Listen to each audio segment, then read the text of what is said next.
"It's a dead world," Thompson spoke.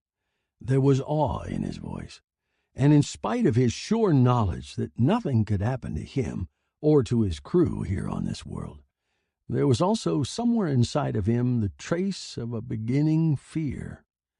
Standing beside him on the rooftop of the building, Kirkhill spoke in a whisper, asking a question that had been better unasked.